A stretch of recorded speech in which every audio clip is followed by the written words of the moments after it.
بسم اللہ الرحمن الرحیم۔ ڈیئر اسٹوڈنٹس، آج میں ایک بہت ہی انٹرسٹنگ سبجیکٹ کے ساتھ آپ کے سامنے حاضر ہوں۔ جو سبجیکٹ میں آپ کو ٹیچ کروں گا اس کا ٹائٹل ہے انٹرنیشنل کمیونیکیشن۔ انٹرنیشنل کمیونیکیشن ایک بہت انٹرسٹنگ سبجیکٹ اس سینس میں ہے، یہ بہت ہی ماڈرن جو کانسیپٹس ہیں ماس کمیونیکیشن کے، وہ ہماری ڈسکشنز کا حصہ بنیں گے۔ ان کانسیپٹس کو ہم یہاں پہ ڈسکس کریں گے اور ان کا کیا اس کی انڈر پیننگز ہیں تھیوریٹیکل، ان کو ہم ڈسکس کرنے کی کوشش کریں گے۔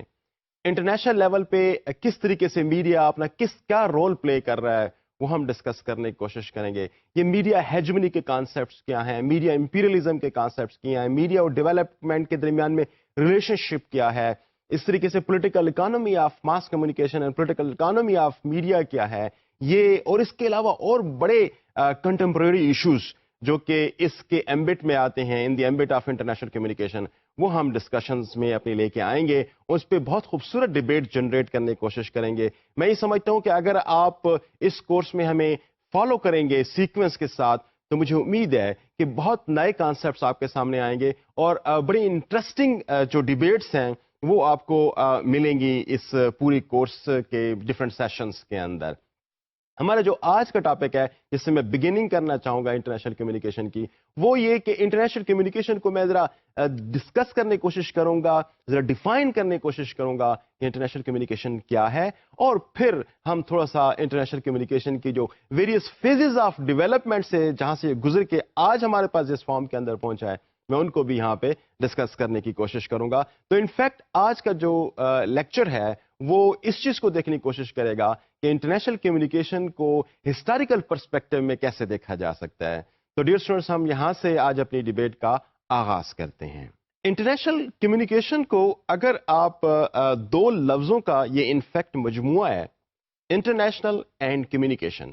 اگر میں تھوڑی دیر کے لیے آپ سے یہ پوچھوں کہ انٹرنیشنل کیا ہے تو میرے خیال کے مطابق آپ سب کے ذہن میں یہ بات آئے گی کہ international is anything that has to do something with the nations, something has to do with various countries of the world, that is normally called as international. تو انٹرنیشنل سے مراد یہ کہ کوئی چیز جس کی کوئی بین الاقوامی حیثیت ہوگی ہم اس کو انٹرنیشنل کہتے ہیں۔ اب اگر انٹرنیشنل کمیونیکیشن کے اندر اگر ورڈ انٹرنیشنل کو اگر آپ دیکھنے کی کوشش کریں تو یہ آپ کو ایک ایڈجیکٹو کی فارم میں کمیونیکیشن کے ساتھ لکھا ہوا نظر آ رہا ہوگا۔ انٹرنیشنل کمیونیکیشن میں یہ لفظ انٹرنیشنل کمیونیکیشن کے ساتھ ایز ایڈجیکٹو آ رہا ہے، اس کا مطلب کیا ہو سکتا ہے؟ اس کا مطلب شاید یہ ہو سکتا ہے کہ any communication which is an internationalised one, یعنی کوئی بھی کمیونیکیشن جو انٹرنیشنل لیول پہ ہو وہ انٹرنیشنل کمیونیکیشن کہلائے گی، یا ہم انٹرنیشنل کو کمیونیکیشن سے اگر بالکل علیحدہ کر کے دیکھیں تو تب بھی اسی میننگ کے اندر آپ کو نظر آئے گا کہ وہ کمیونیکیشن جو کہ انٹرنیشنل لیول پہ ہو رہی ہو وہ انٹرنیشنل کمیونیکیشن کہلائے گی۔ اب اس کے جو دوسرا کانسیپٹ ہے وہ ہے کمیونیکیشن کا۔ کمیونیکیشن مینس انفارمیشن کی transformation from one point to the other. اب ادر پوائنٹ ایک بھی ہو سکتا ہے اور ادر پوائنٹ بہت سارے بھی ہو سکتے ہیں، تو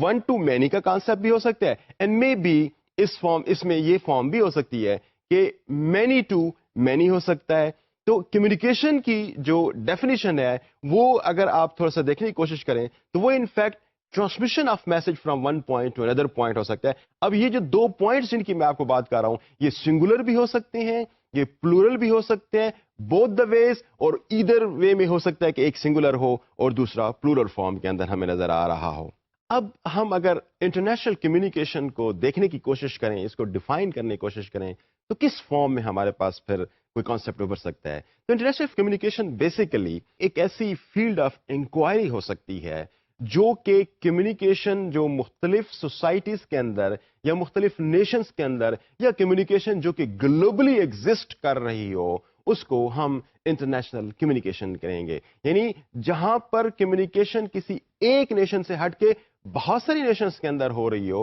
یا گلوبلی ایگزسٹ کر رہی ہو، انٹرنیشنل لیول پہ ایگزسٹ کر رہی ہو، اکراس دا باؤنڈریز ایگزسٹ کر رہی ہو، تو ایسی صورتحال میں ایسی کمیونیکیشن کو انٹرنیشنل کمیونیکیشن کہا جا سکتا ہے۔ اب انٹرنیشنل کمیونیکیشن کی اگر ہم اس جو ایک ڈیفینیشن ہے اس کے پرسپیکٹو میں ہم ذرا نکالنے کی اس میں سے کوشش کریں کہ کون کون سے امپورٹنٹ ایلیمنٹس ہم اس میں سے انفر کر سکتے ہیں اس ڈیفینیشن میں سے، تو مجھے لگتا ہے کہ شاید ہم 3 بہت امپورٹنٹ چیزوں کو یہاں پہ لے آ سکتے ہیں۔ جو 3 امپورٹنٹ چیزیں بنتے ہیں اس میں نمبر 1 ایکٹرز ہے۔ اب ایکٹر سے یہاں پہ کیا مراد ہے؟ ایکٹر سے میری مراد یہاں پہ یہ ہے کہ who are in fact the people, who are basically the organizations that are communicating with the nations, that are communicating, that are transmitting their messages to the whole world. Globally اپنے messages کو communicate کر رہی ہیں۔ تو actors جو ہے نا یہاں پر بڑا امپورٹنٹ رول پلے کرتے ہیں، لیکن ان ایکٹرز کو میرا خیال ہے کہ تھوڑا سا مزید بھی دیکھنے کی ضرورت ہے۔ ڈیئر اسٹوڈنٹس، یہاں پہ جب میں ایکٹرز کی بات کر رہا ہوں تو اس کمیونیکیشن کے پرسپیکٹو میں، انٹرنیشنل کمیونیکیشن کے پرسپیکٹو میں ایکٹرز اسٹیٹس بھی ہو سکتی ہیں جو کہ مختلف دنیا کے ممالک کو اپنے کو انفارمیشن کمیونیکیٹ کر رہی ہیں۔ ایکٹرز کوئی ایسے انسٹیٹیوشنز بھی ہو سکتے ہیں جو کہ گلوبلی ایگزسٹ کر رہے ہیں، جن کا بزنس گلوبلی ہے، جن کی ٹریڈ ہو سکتا ہے کہ گلوبل لیول پہ اویلیبل ہو، یا جن کے مقاصد اس قسم کے ہیں کہ جو گلوبل لیول پہ ان کی ریچ نیسیسری بن جاتی ہے۔ اب ذرا یہ تھوڑی دیر کے لیے سوچنے کی کوشش کریں کہ some one sitting in Pakistan, جب باہر سے کوئی شخص، باہر سے کوئی انسٹیٹیوشن، باہر سے اگر کوئی اسٹیٹ پاکستان کی جو لوگ ہیں ہم تک اگر کوئی چیز پہنچانا چاہتا ہے، کوئی چیز ٹرانسمٹ کرنا چاہتا ہے، تو definitely they would have their own objectives to achieve while communicating those things to the people living in Pakistan. اب اس طریقے سے اگر میں for instance someone who is living in Pakistan, I hold a media institution, I hold a very important organization in my country, and if I want to communicate something to the people living in probably Europe, living probably in the American continent, تو اگر میں ان تک کوئی communicate کرنا چاہتا ہوں تو definitely there would be some sort of link between اس۔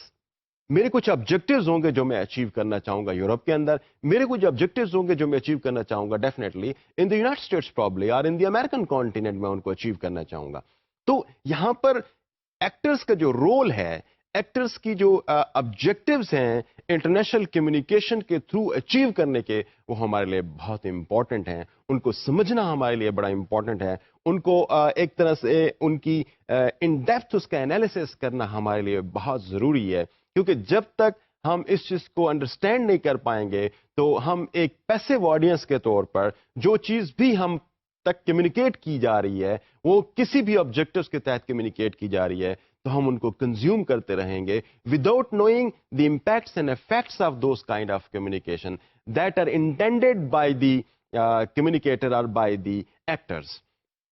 تو اس فارم کے اندر آپ دیکھنے کی کوشش کریں یا اس سچویشن میں اگر آپ اس کا انالیسس کرنے کی کوشش کریں تو ہمارے لیے یہ بہت امپورٹنٹ یہ بات بنتی ہے کہ those who are very important, those who are playing any important role in the whole process of international communication, they are required to be seen very seriously, اور ہمیں اس کو آبزرو کرنے کی ضرورت ہے کہ ان کے آبجیکٹیوز کیا ہیں، ان کے موٹیوز کیا ہیں، یہ کیوں یہ اس قسم کی کمیونیکیشن دے رہے ہیں، what in fact they want to change in us, what kind of information they want to impart to us، کس قسم کی سوشل، پولیٹیکل یا کلچرل چینجز ہمارے سسٹم کے اندر لے آنے کی کوشش کر رہے ہیں، ان سب چیزوں کو انڈرسٹینڈ کرنا بہت ضروری ہے۔ اب اس میں ایک اور بات بڑی اہم اس صورتحال میں جو دوسرا امپورٹنٹ ایلیمنٹ بنتا ہے وہ ہے ٹیکنالوجیز۔ اب ٹیکنالوجیز کے بغیر، آپ یہ کہہ سکتے ہیں کہ ماڈرن ٹیکنالوجیز کے بغیر انٹرنیشنل کمیونیکیشن شاید پاسبل نہ ہو۔ انٹرنیشنل کمیونیکیشن ہوتی ہی اس وقت انٹرنیشنل ہے کہ جب ہمارے پاس ایسا میڈیا اویلیبل ہو جس کی ریچ گلوبلی ہو، جو کہ انٹرنیشنل لیول تک مختلف across the continents, across the countries boundaries, وہاں تک انفارمیشن کو ڈسیمینیٹ کر سکیں۔ تو جب تک ہمارے پاس امپورٹنٹ ٹیکنالوجیز نہیں ہوگی، ماڈرن ٹیکنالوجیز نہیں ہوگی جو میسیجز کو ڈراپ کر سکتے ہیں ایک پوائنٹ سے دوسرے پوائنٹ تک، تو اس وقت تک انٹرنیشنل کمیونیکیشن ہو سکتا ہے کہ اکر نہ ہو پا رہی ہو۔ تو انٹرنیشنل کمیونیکیشن کے اندر جو دوسرا امپورٹنٹ ایلیمنٹ ہے وہ ہے ٹیکنالوجی کا۔ تو modern technology, state of the art technology, اور وہ ٹیکنالوجی جس کے تھرو ہم اپنے میسیجز کو اکراس دا کانٹیننٹس کنوے کر سکیں، ان کو ڈسیمینیٹ کر سکیں، اس کے لیے جو ٹیکنالوجی ضرورت ہے۔ اب آپ کے پاس ماڈرن دور میں، آج کے دور میں کون کون سی ایسی ٹیکنالوجیز اویلیبل ہیں؟ ہمارے پاس ٹیلی ویژن ہے، ریڈیو ہے, نیوز پیپرز ہیں, انٹرنیٹ, بلاگنگ, سوشل نیٹورکنگ. تو ہمارے پاس بے تحاشا ایسے موڈز ہیں جس کے تھرو ہم انٹرنیشنل لیول پہ گلوبلی اپنے کانسیپٹس کو, اپنے ہمارے پاس جو کچھ بھی ہم کمیونیکیٹ کرنا چاہتے ہیں across the world, to the various parts of the world, وہ ہم کمیونیکیٹ کر سکتے ہیں. اسٹوڈنٹس یہاں پہ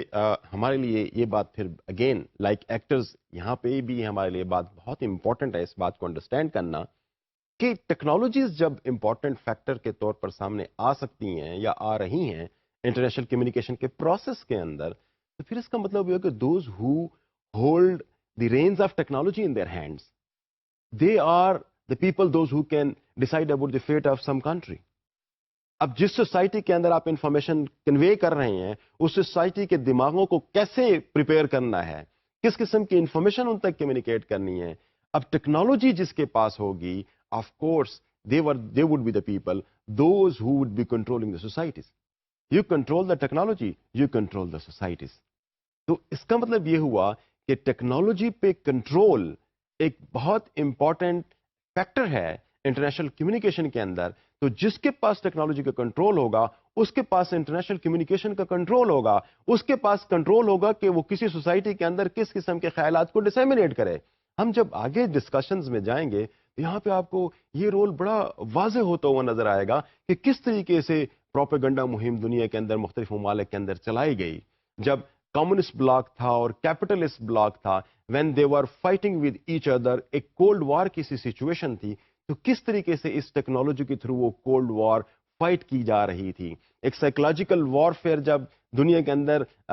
ایک اس قسم کی صورتحال پائی جا رہی تھی, تو کس قسم کا میڈیا اس کے اندر استعمال کر رہا تھا, اور who was successful and those who are the people, those who defeated, why they defeated. تو یہاں پہ آپ کو شاید نظر آئے کہ جن کے پاس ٹیکنالوجی زیادہ تھی, جن کے پاس زیادہ ماڈرن ٹیکنالوجی تھی, وہ ونرز کے طور پر دنیا میں سامنے ابھرے. انہوں نے اپنے کانسیپٹس کو دنیا کے کونے کونے میں پہنچایا, انہوں نے اپنی ایک طرح سے آئیڈیالوجی کو دنیا کے اندر کونے کونے میں پہنچایا, اور اس آئیڈیالوجی کے حوالے سے پوری دنیا کے اندر ایک کانسنٹ ڈیولپ کی. لوگوں نے ایگری کیا کہ this is the ideology which از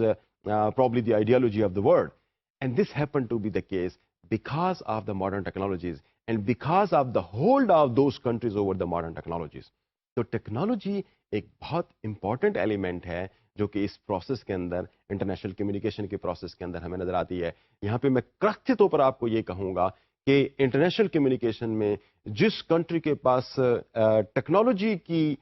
لگامیں ہوں گی, جن کے پاس ٹیکنالوجی کا کنٹرول ہوگا, ان کے پاس انٹرنیشنل کمیونیکیشن کا کنٹرول ہوگا, اور ان کے پاس ممالک کے اندر اپنے متعلق ایک خاص قسم کی اوپینین جو کہ یقیناً پازیٹیو اوپینین ہی ہوگی, اس کو انکلکیٹ کرنے کا لوگوں کے دماغوں کے اندر ان کا کنٹرول ان کے پاس ہوگا. سوسائٹیز کے دماغوں کو تبدیل کرنے کا کنٹرول ان کے پاس ہوگا, سوسائٹیز کے کلچرز کو تبدیل کرنے کا کنٹرول ان کے پاس ہوگا. تو امپورٹنٹ چیز اس کیس کے اندر ہمارے پاس ٹیکنالوجی کی فارم میں نظر آ رہی ہے.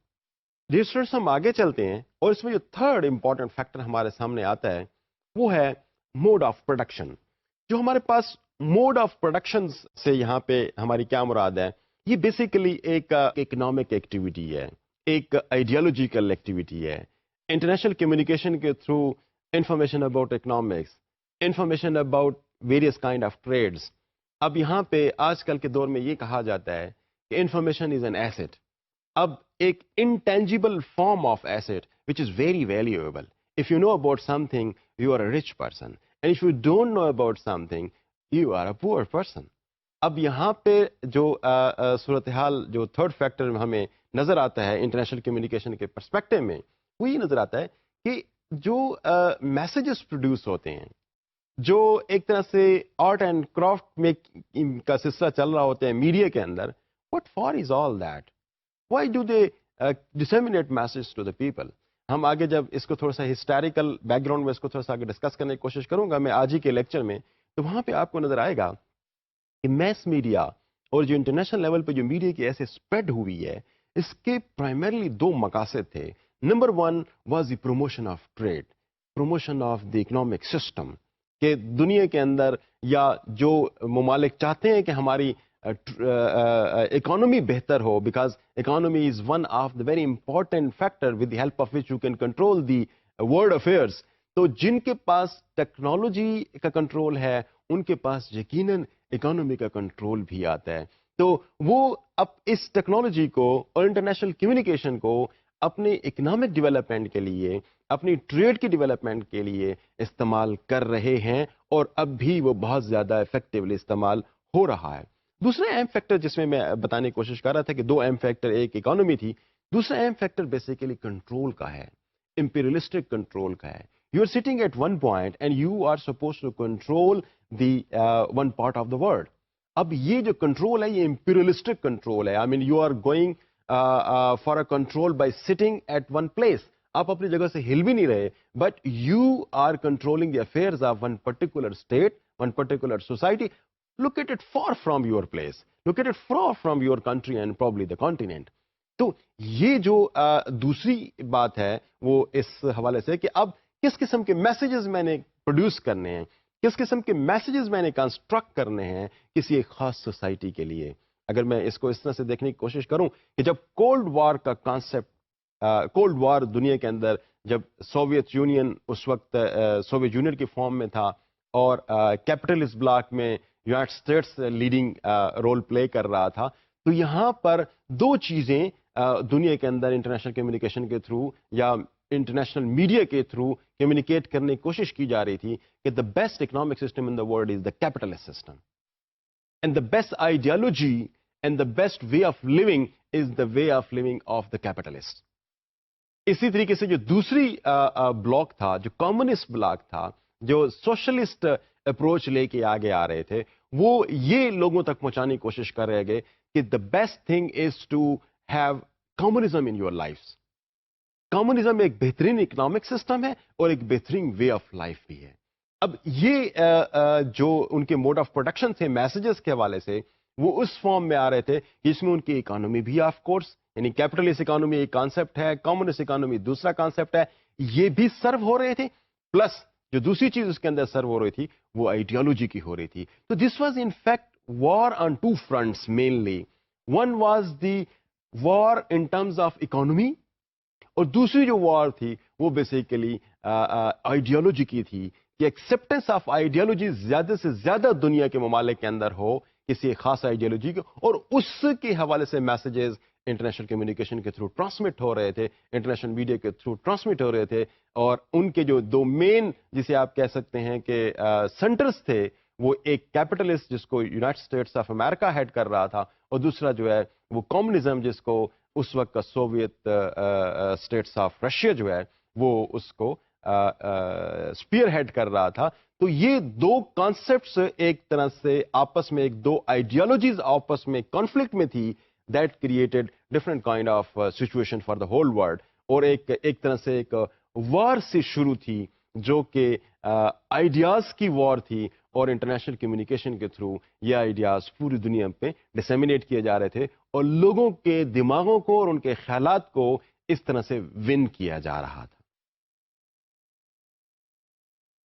ڈیئر اسٹوڈنٹس, اس سے پہلے کہ میں مزید ڈیٹیل میں جاؤں اور آپ کے سامنے انٹرنیشنل کمیونیکیشن کے اور ڈفرینٹ پرسپیکٹیوز رکھوں, اس کے ڈفرینٹ موڈس یا ڈفرینٹ میڈیا جو ہیں ان پہ مزید میں ڈیبیٹ کروں, میں اب کا جو باقی ماندہ ٹائم ہے وہ تھوڑا سا میں اس پہ رکھنے کی کوشش کروں گا کہ اس کی ہسٹوریکل آپ اگر تھوڑا سا اس کو دیکھیں کہ انٹرنیشنل کمیونیکیشن کی فارم جو آج ہمارے پاس اویلیبل ہے یہ کن فارم سے ہوتی ہوئی ہمارے پاس آج کی فارم میں پہنچی ہے. آج کی جس قسم کی ہمارے پاس ایک اسٹیٹ میں انٹرنیشنل کمیونیکیشن نظر آتی ہے, یہ کیسے اس فارم کے اندر پہنچی. میں تھوڑا سا اس پہ I would like to shed some light on that کہ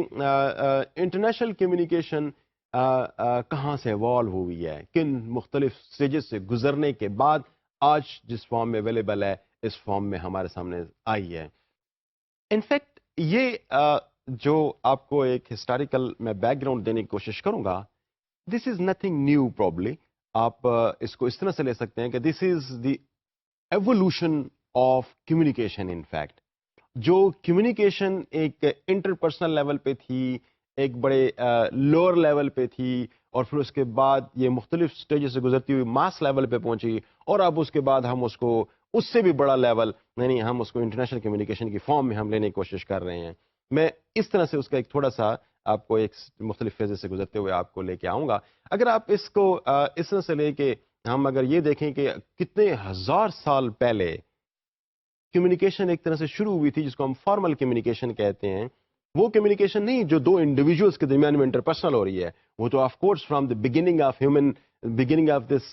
دس ورلڈ اگر ہم دیکھیں کہ جب انسان پیدا ہوا اس وقت سے انٹرپرسنل کمیونیکیشن تو شروع ہو گئی ہے. لیکن ایسی کمیونیکیشن جو کہ ایک فارمل وے میں یا ایک میسج کی فارم میں لوگوں تک پہنچانے کے حوالے سے تھی, تو اگر ہم اس کو دیکھنے کی کوشش کریں تو ہمارے پاس شاید ہو سکتا ہے کہ ہم بہت پرانا, جو ہسٹورینز ہیں وہ تو یہی لکھتے ہیں کہ جو فرسٹ فارم آف کمیونیکیشن جو فرانس کے کسی علاقے میں نظر آتی ہے وہ 17,000 ایئرز بیک کی ہے, یعنی 17,000 سال پرانی جو اس قسم کی انسکرپشنز ہیں وہ آپ کو نظر آتی ہیں, اور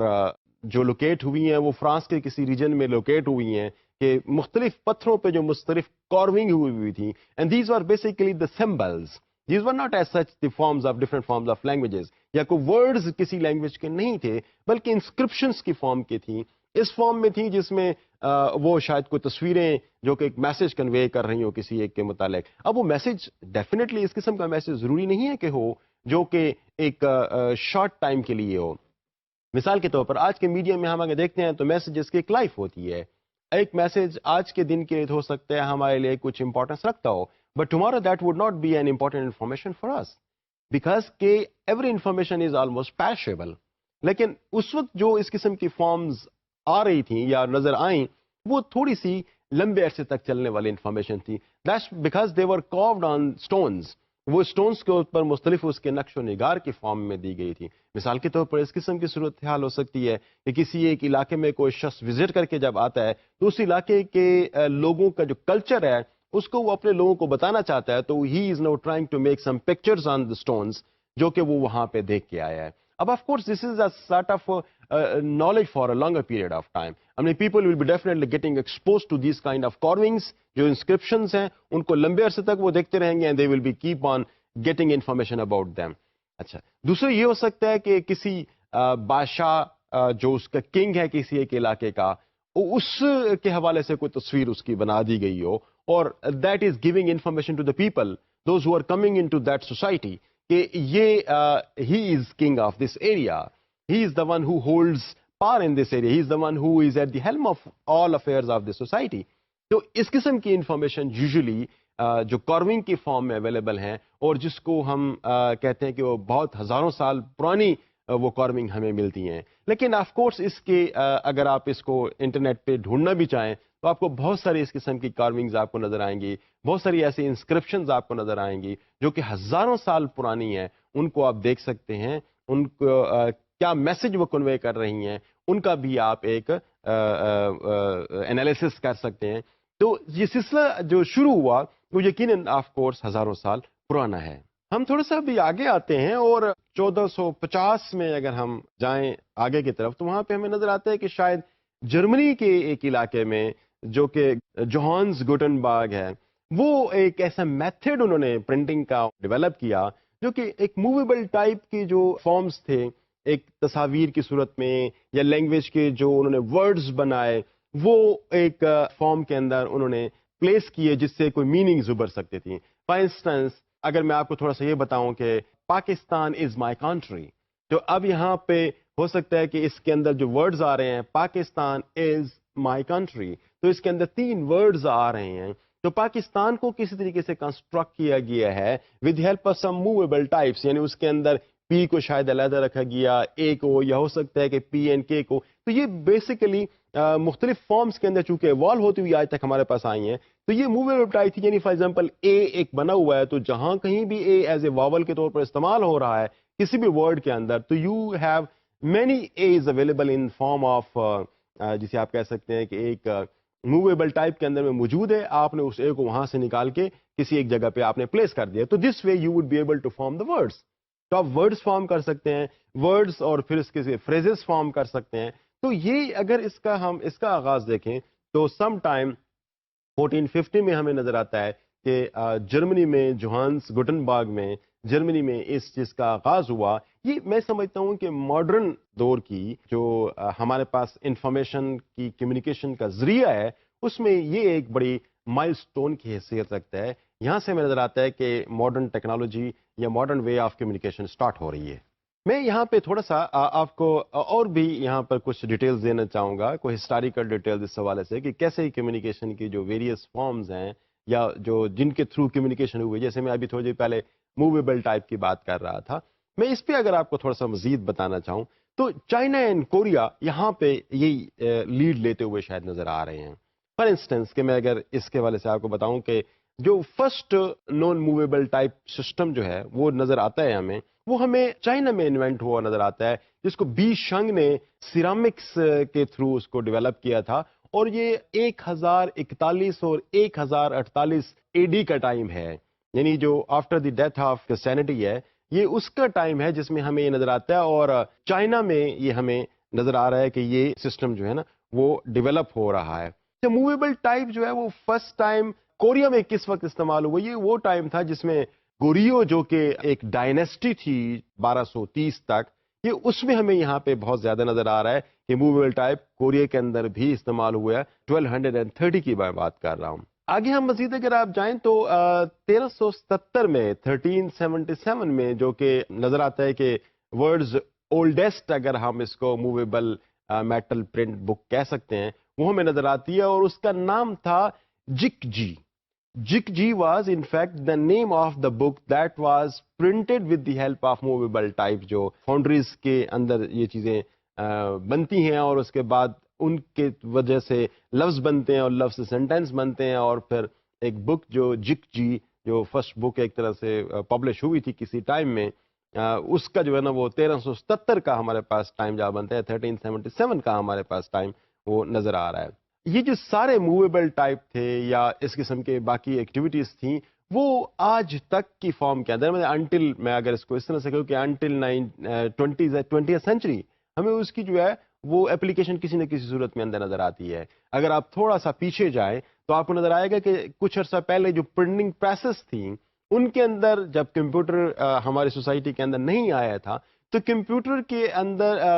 کے آنے سے پہلے پرنٹنگ پریسز میں وہاں پر اس وقت یہ موویبل ٹائپ جو فاؤنڈریز سے چھوٹے چھوٹے لفظ بنے ہوئے آیا کرتے تھے، مختلف فانٹس کے لفظ بنے ہوئے آیا کرتے تھے، اور اس میں اے بی سی ڈی اور سارے اس کے علاوہ جو سمبلز ہیں یہ سارے کے سارے ہمارے پاس مختلف فارم کے اندر موجود ہوا کرتے تھے، اور ہم ان کو ون بائی ون پک کر کے کسی ایک خاص سیکوینس میں رکھتے اور ورڈ اور پھر سینٹینسز اور یہ چیزیں بنتی تھیں. اور پھر ایک ٹائپ آف فرما جسے آپ کہہ سکتے ہیں وہ ڈیولپ ہوتا تھا، اور وہ پرنٹنگ پریس پہ وہیں پہ پیسٹ ہو کے اس پہ وہ پیپر پہ اس پہ جب سیاہی لگا کے پھر اس کے بعد وہ پیپر پہ اس کی پرنٹنگ ہوا کرتی تھی. تو دس از کوائٹ ریسنٹ. آئی مین اگر آپ آج سے صرف اور صرف 20 سال پیچھے چلے جائیں تو you will see a lot many things like that in every city almost. اب تو چونکہ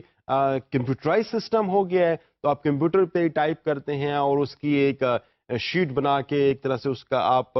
عکس بنا کے اس کی آپ کمپیوٹر کے تھرو اس کو آپ مشین پہ لے جاتے ہیں اور اس کی پرنٹنگ ساری آسانی سے ہو جاتی ہے، اور ملٹیپل کلرز کے اندر بھی آسانی سے ہو سکتی ہے. But a few years back, I don't say that was probably centuries back. No, this was probably more than a decade back. صرف اور صرف ایک 10-12 سال 15 سال پہلے کی یہ بات ہے. اس کو اگر آپ دیکھنے کی کوشش کریں تو وہاں پہ آپ کو نظر آئے گا کہ اس قسم کی جو موویبل ٹائپ تھنگز جو تھیں جو پرنٹنگ میں استعمال ہوتی تھیں وہ ہماری اپنی سوسائٹی کے اندر بھی ایگزسٹ کر رہی تھی، اور ان کے تھرو مینلی جو ہے وہ چیزیں پبلش اور پرنٹ ہو رہی تھیں. ہم تھوڑا سا آگے جاتے ہیں کہ یورپ میں جب یہ انقلاب آیا جس کو ہم ٹیکنالوجیکل ریولوشن کہتے ہیں، جب یہ انقلاب آیا اور اس انقلاب نے پوری دنیا کو ڈیفینیٹلی افیکٹ کیا ان ٹرمز آف ٹیکنالوجی، یہ مختلف various forms of media develop ہونا شروع ہو گئے. اب تک تو ہم بات کر رہے تھے صرف اور صرف پرنٹ میڈیا کی جس میں موویبل ہمارے پاس ٹائپس نظر آتی ہیں، لیکن آگے ہمارے پاس پرنٹ سے نکل کے جب ہم آگے جاتے ہیں تو بہت ڈفرینٹ فارمز آف کمیونیکیشن ہمارے سامنے نظر آنا شروع ہو جاتی ہے. جب ٹیلی گراف کی انوینشن ہوتی ہے، جب ٹیلی فون کی انوینشن ہوتی ہے، جب سگنلز کی انوینشن ہوتی ہے، جب وائس سگنل سے ہٹ کے ویڈیو سگنلز کی ٹرانسمیشن کی بھی بات ہوئی ہے، تو نئی ٹیکنالوجیز یہاں پہ ڈیولپ ہونا شروع ہو گئیں اور ایک ریولوشن سا آنا شروع ہوا. اور یہ ہمیں اس کی جو بیسز ہیں وہ ہمیں موسٹلی یورپ سے ملتی ہیں کہ یورپ میں جو ٹیکنالوجیکل ایکسپلوژن ہوا, جو وہاں پہ نئی ٹیکنالوجیز ڈیولپ ہوئی, اس نے پوری دنیا کو افیکٹ کیا, اور وہ پوری دنیا کے اندر کمیونیکیشن کے جو موڈز آف کمیونیکیشن ہیں وہ بھی تبدیل ہوئے, ریچ بھی بہت زیادہ بڑھی, اور بہت انسٹنٹلی چیزیں جو ہیں نا وہ لوگوں تک پہنچنا شروع ہو گئیں. اب اس کو ہم اگر کمپیئر کریں نا اس دور کے ساتھ جہاں پر کمیونیکیشن جو ہے وہ بڑی ڈفرینٹ فارم کے اندر پائی جا رہی تھی. مثال کے طور پر اگر میں اس کو کمپیئر کرنے کی کوشش کروں اس دور کو جس میں ہمارے پاس یہ ٹیکنالوجی, سگنلز اور یہ پروسیس آنا شروع ہوئے, اس دور کے ساتھ کہ جہاں پر میسیجز ٹرانسمٹ, بڑے شارٹ میسیجز ٹرانسمٹ کیسے ہوتے تھے کہ ایک وقت یہ تھا کہ میسیجز تھرو شاؤٹنگ ٹرانسفر ہوتے تھے کہ مختلف فیزز میں مختلف ڈسٹنس پہ ہیومن بینگز کھڑے ہو جاتے اور وہ شاؤٹ کر کے انفارمیشن ایک سے دوسرے اور دوسرے سے تیسرے, اور this way they were spreading information to wide range تک پہنچایا کرتے تھے, ایک ڈفرینٹ علاقے تک پہنچایا کرتے تھے. اگر میں اس کی ایگزامپل دوں تو کچھ ایسی ڈائنیسٹیز گزری ہیں, کچھ ایسے کنگز گزرے ہیں جو اپنی فوجوں کو بلانے کے لیے یہ طریقہ کار استعمال کرتے تھے. In case of an imminent danger, جب انہوں نے اپنی ملٹری کو اکٹھا کرنا ہے تو they use to adapt this kind of method, جس کو شاؤٹنگ وے آف کمیونیکیشن کہا کرتے تھے, کہ جس میں ایک شخص کوئی میسج دوسرے شخص تک پہنچاتا شاؤٹ کر کے, اور دوسرا پھر تیسرے, اور اس طریقے سے ایک چین بنتی ہوئی جو مختلف علاقوں کے لوگ ہیں وہاں تک چیزیں پہنچ ہوتی تھی. تو اس میں جو ایک ریمارکیبل بات ہے کہ ایک کنگ اپنی پوری کی پوری ملٹری کو ود ان 3 days ٹائم کسی ایک پوائنٹ پہ اکٹھا کر لیا کرتا تھا. تو وار کی سچویشن میں وہ ایمرجنسی میں ود ان 3 days اپنی پوری فورس کو اکٹھا گیدر کرنے کی پوزیشن میں آ جاتا تھا. تو اب اس کو اگر آپ کمپیئر کریں اس وقت کے ساتھ کہ جب یورپ میں یہ ایکسپلوژن ہوا, یہ جو ٹیکنالوجیکل ایک ڈیولپمنٹ کے جو ریجیمز ہمیں نظر آتے ہیں کہ جس میں ٹیلی گراف ڈیولپ ہو رہا ہے, تھرو وائرلیس کمیونیکیشن ڈیولپ ہو رہی ہے, یا سگنلز کی پروسیسنگ ہو رہی ہے, تو اس کو اگر آپ اس ٹائم کے ساتھ اگر آپ کمپیئر کریں کہ جب شاؤٹنگ میتھڈ کے تھرو جب ایک گھوڑے پر ایک شخص میسج دے کے جاتا ایک پوائنٹ پہ, اور پھر اس سے میسج ریسیو ہو کے کسی دوسرے پوائنٹ پہ, اور دوسرے سے پھر تیسرے, اور اس طریقے سے, تو this was also a form of communication جس میں message one point to another point transmit ہو رہے ہوتے ہیں. اور آج کی فارم کے اندر میسج کو transmission one point to another point اور اندر many points within seconds occur ہو رہے ہیں. تو ڈیئر اسٹوڈنٹس, میں آپ سے یہ بات کر رہا تھا کہ کس طریقے سے انفارمیشن ایکسپلوژن ہوا, کس طرح سے ٹیکنالوجیکل ایکسپلوژن ہوا, اور جس فارم کے اندر ہم آج اس قابل ہوئے ہیں کہ میں کہیں sitting at a far flung area, I am addressing you and you are probably I don't even know that where you are sitting and where you are receiving my messages. تو یہ جو پاسبل ہوا ہے, تو اگر اس کو ہم historically دیکھیں تو کہاں سے ہوتا ہوا یہ چیز یہاں تک پہنچی ہے, یہ اس کی تو ایک بڑی آف کورس ایک لانگ چین ہے that we can discuss and we can discuss this day and night and still we won't be able to cover it. لیکن میں صرف اور صرف آپ کو یہ بتانے کی کوشش کر رہا تھا کہ کس طریقے سے چیزیں کہاں سے شروع ہوتی ہوئی کہاں تک پہنچی ہیں, اور آج اس فارم کے اندر آپ پہنچی ہیں کہ دنیا کی چند ایک میڈیا آرگنائزیشن پوری دنیا کے انفارمیشن سسٹم کو کنٹرول کر رہی ہیں. میں اس پہ ایک بڑی لمبی ڈیبیٹ کروں گا کہ دنیا کی وہ کون سی انسٹیٹیوشنز ہیں, دنیا کے اندر کتنے انسٹیٹیوشنز ہیں جو امپورٹنٹ انسٹیٹیوشنز ہیں, اور وہ پوری دنیا کی انفارمیشن کی جو نیڈز ہیں ان کو وہ کیٹر کر رہی ہیں. تو we would have a long discussion on that. لیکن اب میں اس پوائنٹ پہ آنے کی ذرا کوشش کرتا ہوں کہ جب ہم کمیونیکیشن کی بات کرتے ہیں, اور خاص طور پر جب ہم انٹرنیشنل کمیونیکیشن کی بات کرتے ہیں, تو یہاں پر 3 ویری امپورٹنٹ فیکٹرز ہمارے سامنے آتے ہیں, اور یہ 3 امپورٹنٹ فیکٹرز ان کا آپس میں بڑا اسٹرانگ ریلیشن شپ ہے. وہ 3 امپورٹنٹ فیکٹرز ہیں اکانومی, ملٹری اور پولیٹیکل پاور. یہ 3 امپورٹنٹ فیکٹرز نے بیسیکلی انفارمیشن کے ان بڑے بڑے سسٹمز کو پیدا کیے ہیں. جب میں یہ بات کرتا ہوں اکانومی, تو میں اگلے لیکچرز میں آپ کو یہ بتانے کی کوشش کروں گا کہ جو ڈیولپمنٹس ہوئی ہیں وہ پرائمریلی اس پوائنٹ پہ ہوئی ہیں کہ economic development, effective economic decisions دیے جانے چاہیے, افیکٹو اکنامک ٹرانزیکشنز ہونی چاہیے, کوئک ٹرانزیکشنز ہونی چاہیے. اس کے حوالے سے بہت زیادہ ڈیولپمنٹس ہوئی ہیں, اور ان ڈیولپمنٹس کے رزلٹ میں ٹیکنالوجی اتنی آگے آئی ہے کہ آج ہمارے پاس ٹیکنالوجی ڈریون سوسائٹیز ہم بن چکے ہیں. ہماری سوسائٹیز کو ہم آپ کنٹرول نہیں کرتے, پراپرلی ٹیکنالوجی کنٹرول کرتی ہے, جس کو ہم کہتے ہیں نا technology determinism. I mean media and the technology determines what way we have to behave, اور کس طرح سے بہیو کرنا ہے اور کس فارم کے اندر بہیو کرنا ہے. یہ لائکنگ اور ڈس لائکنگ ہماری اپنی اور ہماری سوشل اور cultural liking and disliking probably اب وہ کم اس کی امپورٹنس ہوتی جا رہی ہے. Now media dictates in what way we have to behave. دوسری امپورٹنٹ جو فیکٹر یہاں پہ ہمارے پاس ہے وہ ملٹری. آف کورس جنگوں نے بڑی ڈیولپمنٹس لے کے آئے ہیں. اگر ورلڈ وار فرسٹ اور ورلڈ وار سیکنڈ شاید نہ ہوتی تو ہمیں شاید یہ بھی پتہ نہ چل پاتا کہ میڈیا کتنا پاورفل ہے. اگر آپ میڈیا کی تھیریز کو جو کہ جنریٹ ہوئی ہیں بٹوین دیز ٹو وارز, جس کو ہم ورلڈ وار فرسٹ اور ورلڈ وار سیکنڈ کہہ رہے ہیں, ورلڈ وار فرسٹ اگر بٹوین سم ٹائم 1913 اینڈ 1919 شروع رہی ہے, اور سیکنڈ ورلڈ وار 1939 اور 1944-45 تک رہی ہے, ان کے درمیان کا بھی آپ پیریڈ دیکھیں اور ان دونوں وار کے درمیان کا بھی اگر آپ پیریڈ دیکھیں تو آپ کو محسوس ہوگا کہ بہت زیادہ ٹیکنالوجیکل ڈیولپمنٹ رہی ہیں. میس میڈیا کو جو بوم ملا ہے, میس میڈیا کا جو ایک طرح سے یوز ہوا ہے, یہاں پر پروپیگنڈا ٹول کے طور پر استعمال ہوا ہے, سائیکولوجیکل وارفیئر کے طور پر یہ استعمال ہوا ہے, تو اس وقت بڑی نئی تھیریز نے جنم لیا جو آج ہمارے پاس ایک طرح سے فاؤنڈیشن سٹون, تھیوریٹیکل فاؤنڈیشنز ہمارے پاس وہ شاید بن رہی ہیں ہر قسم کے انالیسس کے لیے. تو وہ ان وارز کی میں سمجھتا ہوں کہ وجہ سے ہوا ہے, اور میڈیا کا جو یوز ان وارز کے اندر ہوا ہے اس کی وجہ سے ان تھیریز نے جنم لی ہے. تیسرا امپورٹنٹ فیکٹرز یہاں پہ اس کیس کے اندر جو آ رہا ہے وہ ہے پار. پار مینس کنٹرول. آئیڈیالوجیز کی طاقت بھی ہو سکتی ہے, یا سوسائٹیز دوسری سوسائٹیز کو کنٹرول, کنٹریز ایک دوسری کنٹری کو کنٹرول کرنا چاہتے ہیں, تو اس نے بھی میس میڈیا کو, اس نے بھی انٹرنیشنل کمیونیکیشن کو بہت زیادہ بوسٹ دیا, بہت زیادہ ڈیولپ کرنے میں رول پلے کیا ہے. تو انفیکٹ یہ تین امپورٹنٹ جو فیکٹرز یہاں پہ نظر آئے, اکانومی, ملٹری اینڈ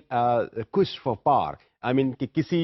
طاقت کو زیادہ سے زیادہ اپنا کنٹرول حاصل کرنے کی جو انسان کی جبلت ہے, جو انسان کی خواہش ہے, جو ممالک کی ایک ملک نے دوسرے ملک کو ڈومینیٹ کرنے کے لیے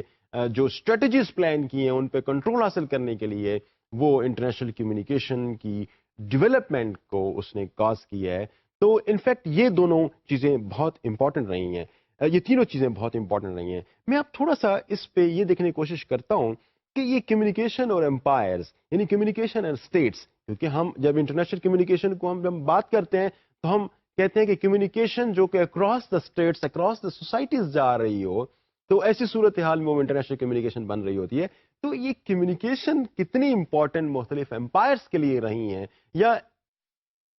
کیسے کوئی ہم ایک نیکسس ڈیولپ کر سکتے ہیں بٹوین کمیونیکیشن اینڈ امپائرز, اس کو ذرا ہم دیکھنے کی کوشش کرتے ہیں. امپائرز ہمیشہ اس معاملے میں بڑی کرٹیکل رہی ہیں کہ وہ اپنے کنٹرول کو میکسیمم حد تک لے کے جائیں. اپنے کنٹرولز کو میکسیمائز کرنے کے لیے مختلف قسم کے میڈیا استعمال کیے گئے ہیں. فار انسٹنس اگر ہم پیچھے ذرا تھوڑا سا اگر آپ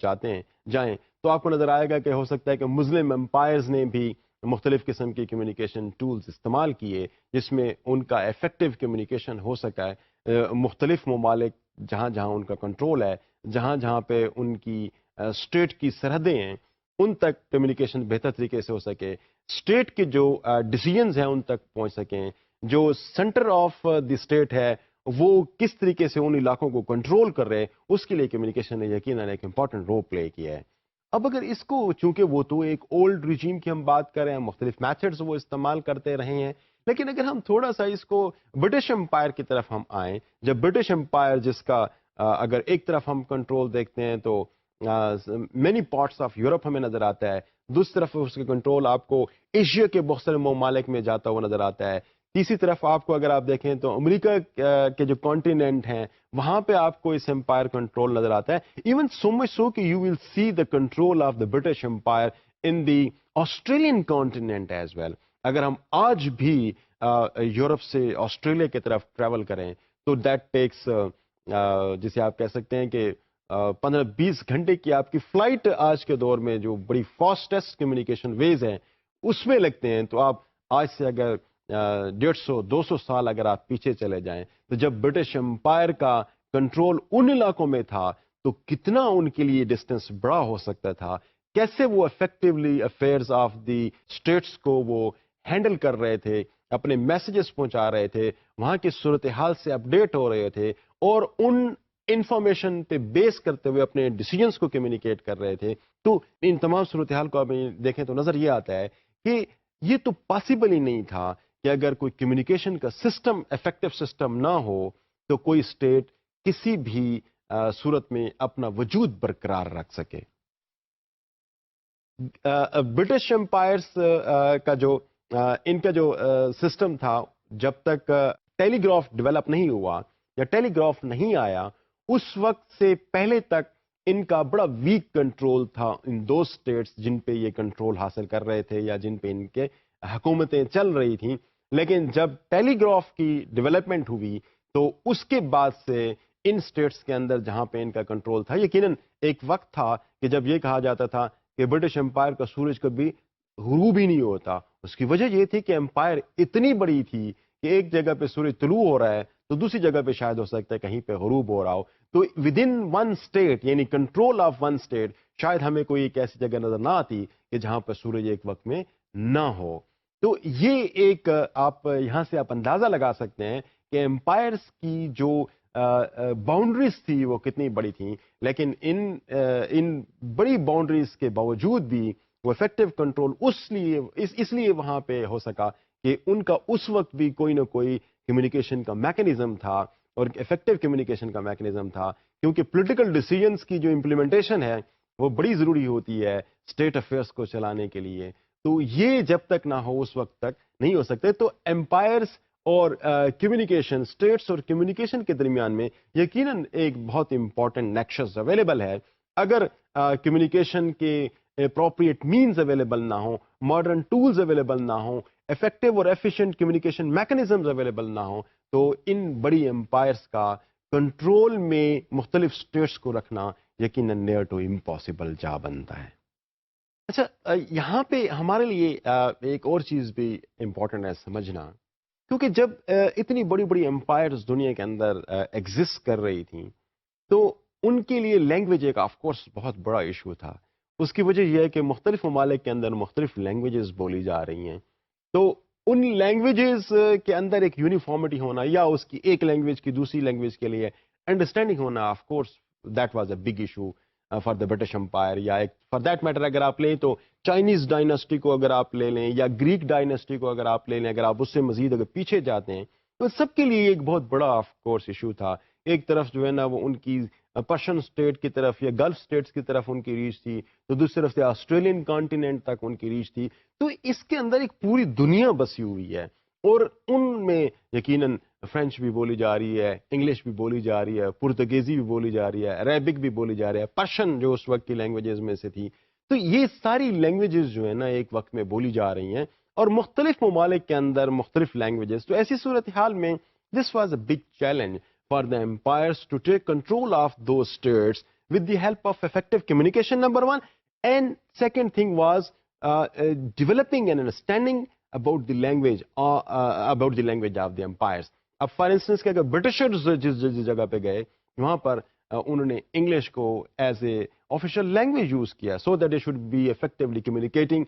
their directions and instructions to the state apparatuses. تو وہ اس صورت میں ہی پاسبل تھا کہ جب ایک کامن لینگویج ہو. اس لیے اگر آپ دیکھیں کہ جو کامن ویلتھ کنٹریز ہیں وہاں پہ انگریزی کا آپ کو کوئی نہ کوئی آپ کو رول نظر آئے گا. آپ چاہے وہ پاکستان کے فارم میں لیں, آپ انڈیا کے فارم میں لیں, بنگلہ دیش کی صورت میں اگر آپ لیں, یا اگر آپ دوسری طرف آپ کینیڈا کی طرف اگر آپ چلے جاتے ہیں, بہت سارے یورپین کنٹریز کی طرف اگر آپ چلے جائیں, آسٹریلین کانٹیننٹ کی طرف آپ چلے جائیں, تو you will see that English is playing a very important role over there. And that was primarily because of it that these all were in fact some time back part of the British empire. تو English language کے through ہی communication ہوتی تھی اور مختلف علاقوں میں مختلف زبانیں چونکہ بولی جاتی تھیں تو ان کے لیے they made English as a common language, اور اس نے ان کی کمیونیکیشن کو فیسیلیٹیٹ کیا، اور اس طریقے سے ان کی کمیونیکیشن آسانی سے ہوتی رہی۔ اگر لینگویج کے ایشوز کو پراپرلی ایڈریس نہ کیا گیا ہوتا تو یقیناً میڈیا بھی ہو سکتا ہے کہ اویلیبل ہوتے، لیکن جب آپ میسیجز لینگویج جس لینگویج کے اندر کمیونیکیٹ کر رہے ہیں وہ اگر لوگوں کے لیے انڈرسٹینڈیبل نہیں ہے تو ایسی صورتحال میں میسیجز کی افیکٹیوٹی ڈیفینیٹلی بہت زیادہ افیکٹ ہوتی۔ تو اس ایشو کو ٹیکل بھی کیا گیا اور بڑے افیکٹولی برٹشرز نے اور برٹش امپائر نے اس کو ٹیکل کیا by making English as an international language, as a language of the media, as a language of the international communication. یہی وجہ ہے کہ ہمیں وہ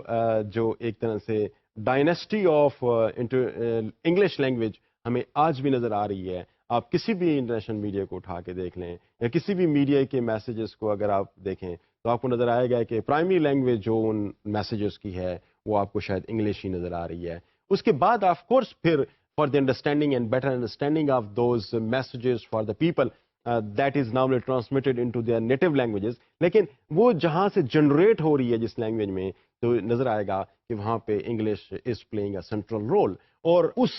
کی وجہ سے آج انٹرنیشنل کمیونیکیشن کی لینگویج بھی ہمیں انگلش ہی نظر آ رہی ہے۔ اگر ہم پرنٹنگ پریسز کی فارم میں اگر آپ جائیں تو آپ کو جو پہلی پرنٹنگ پریس ہمارے ریجن کے اندر فار انسٹنس کہ that was first establish in Goa in 1588 اور 1557، تو 1557-58 میں جب گوا انڈیا میں جب یہ پہلی ایک پرنٹنگ پریس بھی بنائی گئی تو پہلی printing press was not publishing anything in Persian اور Urdu, that was publishing newspaper, that was publishing things in English only. تو یہ بھی چونکہ برٹشرز ہی یہاں پہ لے کے آئے تھے تو گورے ہی اس کو استعمال کر رہے تھے، انگریز ہی اس کو لے کے آئے تھے، تو they made their language of course the primary language, اور اس میں ہی چیزیں جو ہے نا وہ پرنٹ ہو رہی تھی۔ تو پہلی جو پرنٹنگ پریس اس ریجن کے اندر ہمیں نظر آتی ہے تو اس کے اندر صرف انگلش پرنٹنگ ہی ہو سکتی تھی اور کسی قسم کی پرنٹنگ بھی نہیں ہوتی تھی۔ اس لیے اگر آپ دیکھیں کہ جو پہلے نیوز پیپرز پرنٹنگ کا کام شروع ہوا یا پرنٹنگ کی فارم میں نیوز پیپرز آنا شروع ہوئے تو these were the English news paper, like hockey gazette کو اگر آپ دیکھ لیں تو وہ چونکہ انگلش ہی اس کو چلا رہے تھے اور اسی پریس سے وہ پبلش ہو رہا تھا تو پرنٹ ہو رہا تھا، تو اس کی لینگویج بھی آف کورس انگلش تھی۔ تو انٹرنیشنل ٹریڈ کو اگر آپ دیکھ لیں یا کامرس کے ایکٹیویٹیز کو اگر آپ دیکھ لیں یا سوسائٹیز کے درمیان کمیونیکیشن کی لینگویج کو اگر آپ دیکھ لیں تو یہ سارے کے سارے in fact happen to be in English, کیونکہ میڈیا جو اس وقت لنک جو کر رہا تھا سوسائٹیز کو وہ صرف ایک لینگویج استعمال کر رہا تھا، وہ لینگویج اس کی جو پرائمری لینگویج تھی وہ انگلش تھی۔ تو this was in fact a solution which was given by the British umpire so that they can effectively communicate their messages to the people across the world. اچھا، ہم آگے تھوڑا سا جاتے ہیں اور ذرا اس کو دیکھنے کی کوشش کرتے ہیں کہ جو یہ انٹرنیشنل میڈیا ہیں یہ کس فارم میں ہمارے پاس ہوتے ہوئے آج کی فارم میں پہنچے ہیں۔ اگر میں اس کو اگر اس طرح سے دیکھوں کہ ایک وقت تھا، میں ماڈرن میڈیا کی بات کر رہا ہوں، میں وہ اولڈ میڈیا ٹائمز کی بات نہیں کر رہا جہاں پہ انسکرپشنز کی فارم میں آپ کے پاس کوئی چیز اویلیبل ہو سکتی تھی۔ میں ابھی ماڈرن میڈیا کی جب بات کرتا ہوں تو ہمارے پاس براڈ شیٹ کے نیوز پیپرز بھی کبھی تھے کہ جس میں اتنے بڑے بڑے نیوز پیپرز کے you can even cover yourself in that newspaper. تو دوسری فارم ہمارے پاس اس میں پھر ٹیبلائڈز نیوز پیپرز کی بات میں نظر آئے جہاں پہ ایک چھوٹی سی شیٹ کے اندر نیوز پیپرز نظر آتے ہیں، موسٹلی ایوننگرز ہمارے پاس ٹیبلائڈ فارم کے نظر آتے ہیں۔ اچھا، پھر اس کے بعد تیسری جو اس کے اندر پرنٹ میڈیا میں جو شیپ نظر آتی ہے وہ سپلیمنٹس کی فارم میں نظر آتی ہے، جیسے کہ آپ اپنے سنڈے میگزینز دیکھ رہے ہوتے ہیں، تو یہ اس فارم کے اندر عام طور پر ہمیں پرنٹ میڈیا نظر آتا ہے۔ اچھا، الیکٹرانک میڈیا کی طرف اگر ہم جائیں تو الیکٹرانک میڈیا آپ کیسے ڈیولپ ہو کہ اس کس فارم میں نظر آ رہا ہے آج جو انٹرنیشنل کمیونیکیشن جن کے تھرو ہو رہی ہے۔ جو الیکٹرانک میڈیا آپ کے پاس ریڈیو کی فارم میں بھی ہے، ٹیلی ویژن کی فارم میں بھی ہے، انٹرنیٹ، بلاگ، یہ سارے کے سارے بیسیکلی اب آپ کو فارم نظر آ رہے ہیں، e mails, computers, internet, blogs, ٹیلی ویژن، یہ ساری چیزیں ہمارے پاس الیکٹرانک میڈیا کی فارم میں نظر آ رہی ہیں۔ اور اس کے علاوہ ہمارے پاس اگر سوشل نیٹ ورکنگ کو دیکھیں جو کہ of course through electronic media again use ہو رہی ہے، تو this is also a form of communication جو کہ سوسائٹیز اور سوسائٹیز کے لوگوں کو لنک کرنے کے لیے یوز ہو رہا ہے۔ تو ڈیئر اسٹوڈنٹس، میں اس لیکچر کا اختتام اس بات پہ کروں گا کہ ماس کمیونیکیشن کے ویریس موڈز تھے، ویریس موڈز رہے ہیں دنیا کے اندر، اور میسیجز کمیونیکیٹ کرنے کے ویریس ویز رہے ہیں، اور کس طریقے سے کن فارم سے ہوتے ہوئے ہم اس فارم میں آج پہنچے ہیں، انٹرنیشنل کمیونیکیشن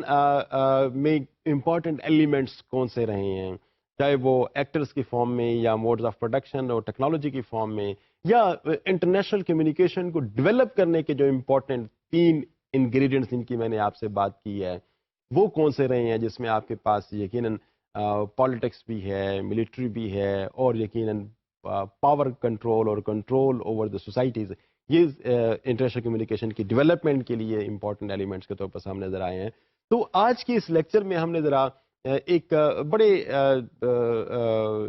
مختصر سے اسٹائل میں ہم نے یہ دیکھنے کی کوشش کی ہے کہ انٹرنیشنل کمیونیکیشن کیا ہے، انٹرنیشنل کمیونیکیشن میں ہسٹری سے ہوتے ہوئے کس فارم کے اندر آج اویلیبل ہے، اور انٹرنیشنل کمیونیکیشن کے امپورٹنٹ انگریڈینٹس کیا ہیں، اور انٹرنیشنل کمیونیکیشن کی ڈیولپمنٹ میں کن چیزوں نے کیا رول پلے کیا ہے اس کو بھی دیکھا، اور اینڈ پہ ہم نے یہ بھی دیکھنے کی کوشش کی کہ یہ جو کمیونیکیشن ہے اور امپائرز، ان کا آپس میں کیا ریلیشن شپ ہے، اور کس طریقے سے امپائرز نے کمیونیکیشن کو فروغ دیا اور کس لیے فروغ دیا۔ تو ان پیرائے میں ہم نے آج کے اس ٹاپک کو ڈسکس کرنے کی کوشش کی ہے۔ امید ہے کہ آپ کو بہت ساری چیزیں یہاں آج کے اس لیکچر میں نہیں ملی ہوں گی۔ اگلے لیکچر تک کے لیے اجازت، اللہ حافظ۔